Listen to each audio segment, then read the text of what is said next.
Hey guys, happy stabbing British colonialist day, aka Valentine's Day, February 14th on the Big Island. We are celebrating by making cacao in a traditional way. There's Steve and Kula laying out the trays and playing out the logistics. I'm going to be making 2 batches of sipping cacao, one with native Hawaiian beans, the other one with Oaxacan. Shout outs to my Oaxacan peeps. We're gonna be making that. There's Kwesi, our resident Ghanaian medicine man in the background, bringing the big medicine to the Big Island. There's our resident fancy foodie and sound healer, Church of Kiana. Praise be Kiana in the background. But we're gonna be starting. So as Steve just explained, when we separate out the pods, we're going to air dry them and then use the same air dryer to fully dry them. He's going to stabilize the ferment with some apple cider vinegar. And is there anything else, Steve, besides just separating out the beans from the pod? That's pretty much it. Can we, because I like eating the fruit on it, can you actually eat the fruit? Or you can, yeah, I mean, it's not going to mess up the process. Okay, but it doesn't matter that our saliva is going to be on it, or should we wash the beans in between? Yeah, I mean, it's fine. I'm not worried about it because there's going to be several steps in between that. There's going to be we're pretty COVID safe here, but we're community, so we've all tasted each other's spit already. It's just a thing at community. Right? Well, and there's also going to be the fermentation happens, which is going to do a bunch of work there anyway to denature that, and then we're going to dehydrate it and leave it in the sun and then cook it. So it's pretty much there will be no probiotics left. And then at the end, you'll have cacao nibs that you can use to make a cacao sipping mix like this. So the rest of this video, he'll go outside, is going to basically be about how to prepare a fresh traditional cacao drink using nibs. So we'll see you outside, Steve, for the process. And now I will entertain you guys for a little bit. So we currently have communal sweeteners like honey. We are an apiary, or, we have beehive, so we produce our own honey. That will be the sweetener. But there is no currently any communal creamer because, nut milks can be expensive. People are mainly dairy-free here, so they don't really drink cow milk. So I will also show you how to make your own creamer out of coconut milk. Is basically coconut flesh, coconut fruit, blended up and then strained. So I will also be doing that. But let's get this angle right. I haven't shot myself for a while. That is too high. Let's angle it up a bit. The first thing I will be doing, because the people who are going to be processing the cacao are going to be outside soon. I will make one for them. This Koana chocolate lava mix. I'm shooting up Panda Cooking with Ja. This is the lovely Kula. Aloha. So she is going to be leading the cacao processing. I'm making a cacao mix, 2 different variations for people to sip. So I'm just showing people how to. I'm actually going to be, because we have communal sweetener but no communal creamer. I'm actually going to be making fresh coconut milk out of a coconut I harvested during the festival. So, yay! So excited. Yeah. Thank you, Ja. No problem. Okay, so back to this mix. It's a local one that they actually sell around here. Koana chocolate lava mix, I think that's a reference to Kona. Maybe Koana is the original traditional way of pronouncing it. As a cacao nibs, cane sugar, cayenne pepper. It's a little spicy, organic coconut milk powder. So this one will be immediately ready to sip. Cinnamon, ginger, turmeric, and Hawaiian sea salt. The directions are add 1 tablespoon mixed to very hot water. Oh, this is going to be super easy. So this one, it's basically making tea or hot chocolate. I can just pour it into a big... So now, here, so you guys can slowly read the thing while I put it here. I'm going to look for a big serving vessel and cups. So I will make it look really... Because a lot about it is about staging and presentation, guys. Is if I serve it in a wooden vessel, and then have a wooden thing, and then like a scoop or like a smaller wooden cup that people can pull it out with.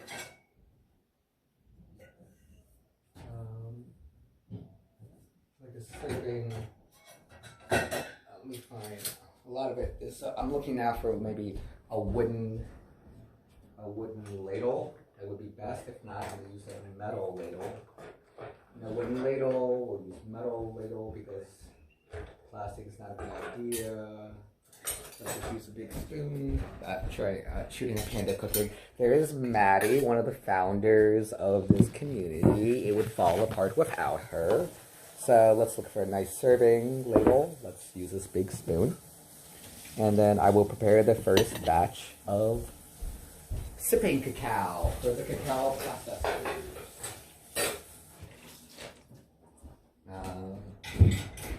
One of the benefits of a communal kitchen is you literally have so many different supplies. One of the downsides is you have too many supplies and too many utensils.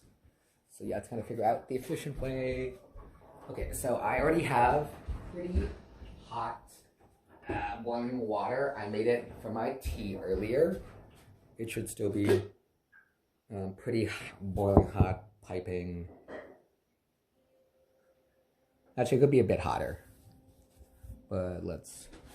This doesn't quite melt it, then I will use, I will boil more hot water. So I basically have my basic supplies. So this is more just, if you're in a rush but you want to taste a traditional kind of cacao drink, it will be very similar to hot chocolate. But this will be so much easier. This is just like a thing you can do at home. If you go to a nice grocery store, market, Whole Foods is default, but if you can find something nicer that isn't owned by Amazon, in here, you can see that these look more like nibs. You can even see little globules of what looks like honey, basically honey, and little cacao nibs together, if you can see that. I'm just going to nibble on it. Yeah, I can really taste the turmeric, ginger, cinnamon, cayenne pepper. So this is the first one I'm going to be doing. As a measure, if it is 1 tablespoon mixed to... I think people will appreciate a thicker one. I'm going to just ballpark it. It has specific ratios. And then let's see if I can successfully do this. So you'll see my presentation here. Where is my other phone? So I will take a picture of how I am doing this. And then I will pour. Hopefully I can do this. So you'll see that the cacao nibs and all the spices are like in there. I haven't shot my own stuff for a while, like having a camera person. And I just pour the hot water and it should dissolve it pretty easily. If it doesn't dissolve, I want to make it pretty thick. So I'm going to use the spoon to melt it all.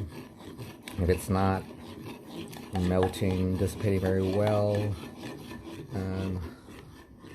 let's make a good amount. Let's make a good amount. I'm going to add more. I'm going to taste a little.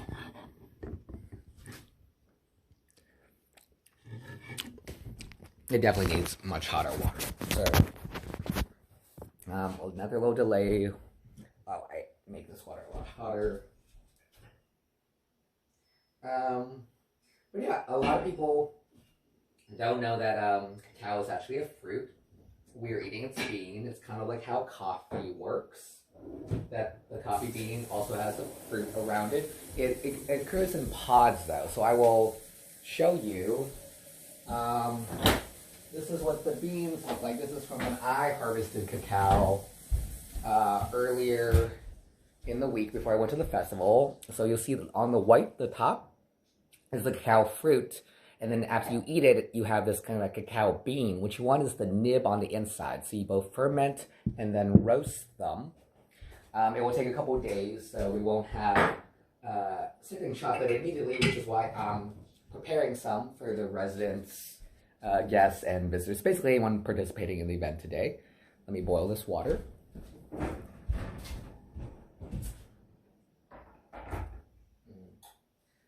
So while we have a stove to boil water out of kettle, I find the electric kettle a bit more efficient, and because people might be using all the burners.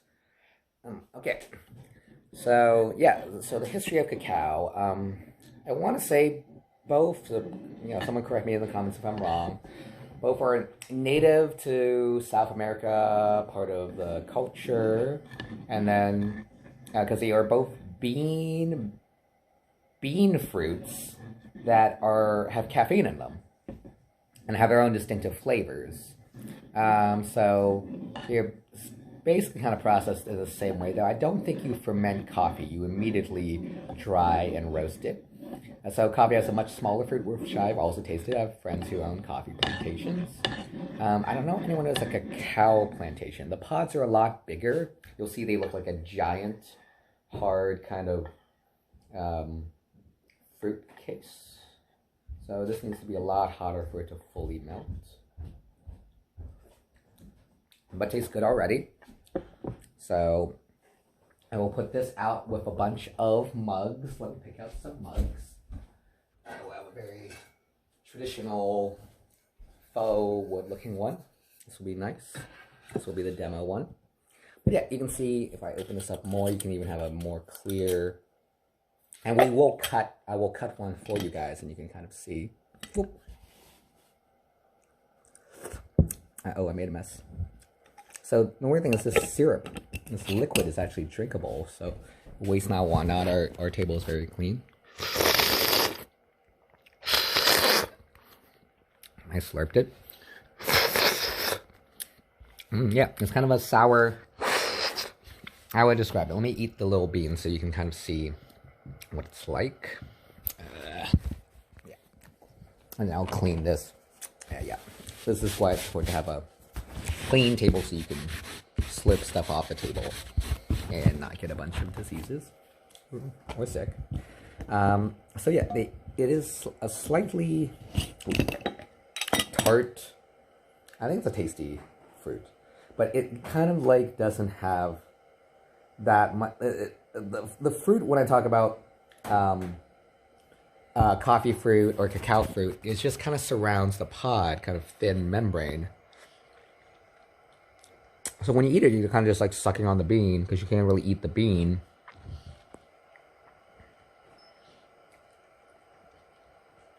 And you're just kind of like peeling the membrane off with your teeth. I think it tastes great, but it does not transport. That's why we only sell and consume really the bean of the coffee and the cacao, even though it has a fruit. And this fruit occurs in a giant pod, while coffee is like, they're like little cherries. I think that's actually how they refer to it, the coffee cherry. So that is your little farming lesson.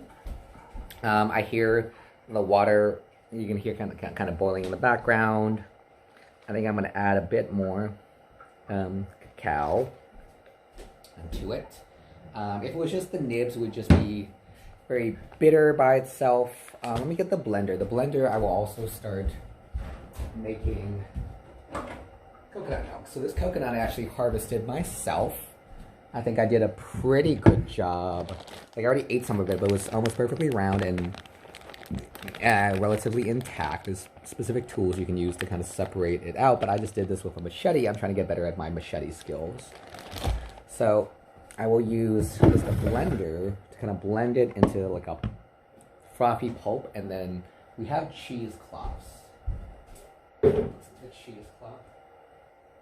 See, great thing about concoctions. So you don't specifically need a cheesecloth. You use a cloth. This gets the finest sieve, so I will use that. So Lily, I'm pretty sure coconut milk is just coconut, the meat, blended with clean water, and then you separate it out. Let me wash. Yeah, like I like how for this event that we're doing, we are basically using all local ingredients. You know, coconut's native, cacao. Well, actually, no. We're in tropical area, but a lot of these have been imported from South America, so I actually don't know. Yeah, if anyone can tell me the history of Hawaii. Did they have any native beans? Now we're very much known for coffee on the Kona side. Cacao, maybe not so much, but it would be interesting. We definitely grow cacao here. These are our own beans, or pods. I guess you would call them cacao pods, which we then turn into beans. So, oops. There's some coconut water in there still. So I'm just going to blend the entire thing. coconut has a shelf life. You can extend it by drying it out and just having dried coconut flakes, and so forth. This is the fresh meat that I harvest myself.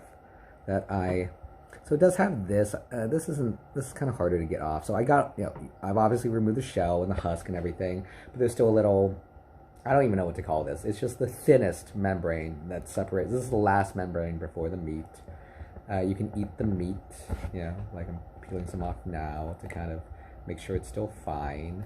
It will ferment, but slowly, because of the high fat content, it tastes fine. So I'm just gonna blend the entire thing together and see how it goes. I'm gonna do this in just slightly smaller pieces. And any parts I feel like a little bit soft, I'm gonna separate out and just eat separately. Those soft pieces are probably the most fermented pieces. And I want it to taste pretty, just fresh, just like probably the best quality. I'm guessing this is going to be the best quality coconut milk I've ever tasted because I've never made fresh. And fresh is the slogan of a fast food company.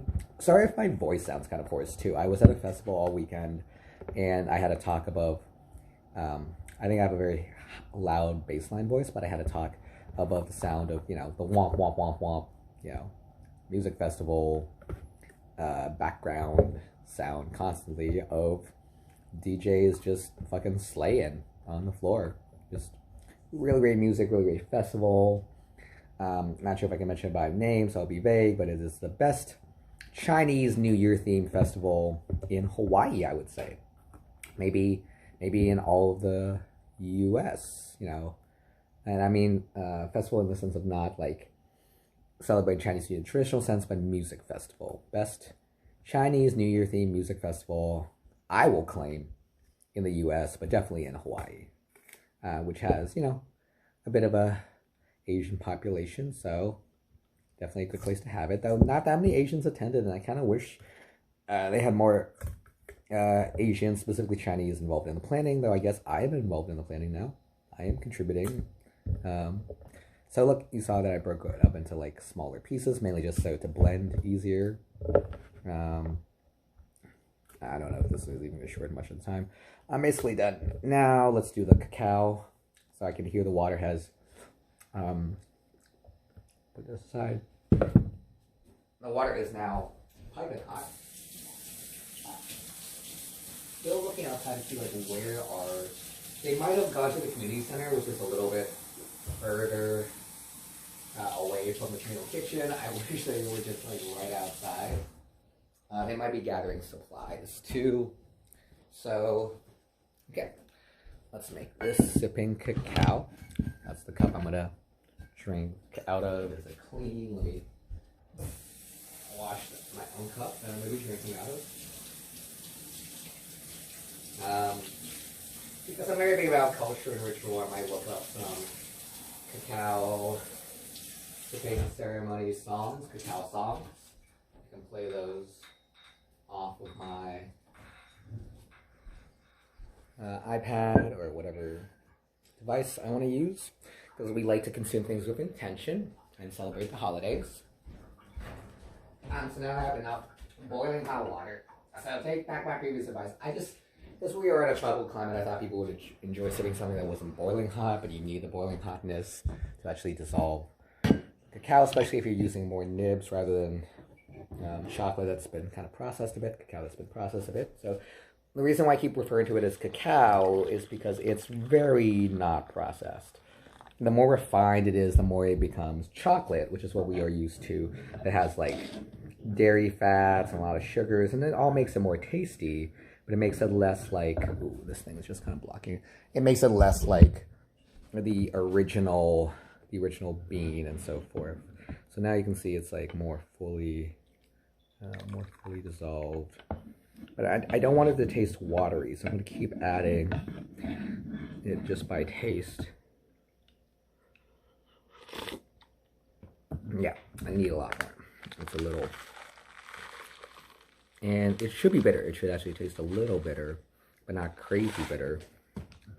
But not what I would necessarily it's not creamy. Like, cacao is not creamy. We're adding the creaminess. It's also not baseline sweet, so we're adding all the sweetness, all the creaminess. This mix has a bit of the sweetness, and it does have coconut milk powder, but just the barest amount. So it should taste more, and it has Hawaiian sea salt, which I like. You know, salt can bring out the taste of various things. So I do like doing a little sprinkle of salt. And I made some Chinese New Year treats. I added some Hawaiian and Himalayan salt on the top. So let me try to get...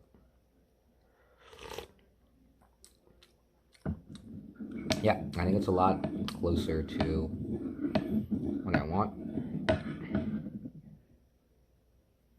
And then let me do the thing. I don't even know if this is the best way to...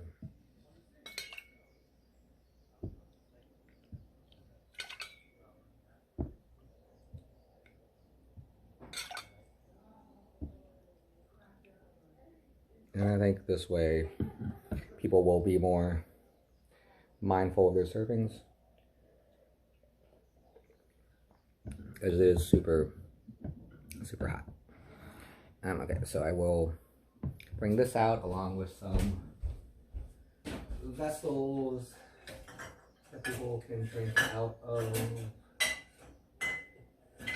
Let me bring out one thing at a time. Well, how many things can I? No. So how many cups should I bring out for people? 2, 3, 4, 5, 6. Okay.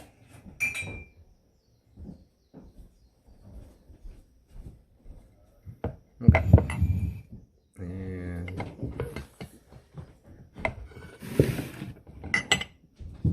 let's see if I can balance this. Hopefully it won't be a huge mess.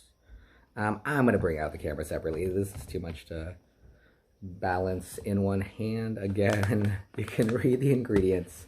So this is a full, basically hot chocolate mix, but with much more of a cacao taste because it's very minimalist. But I think you should just try just the cacao by itself. So what you would buy in a store is what they call cacao nibs.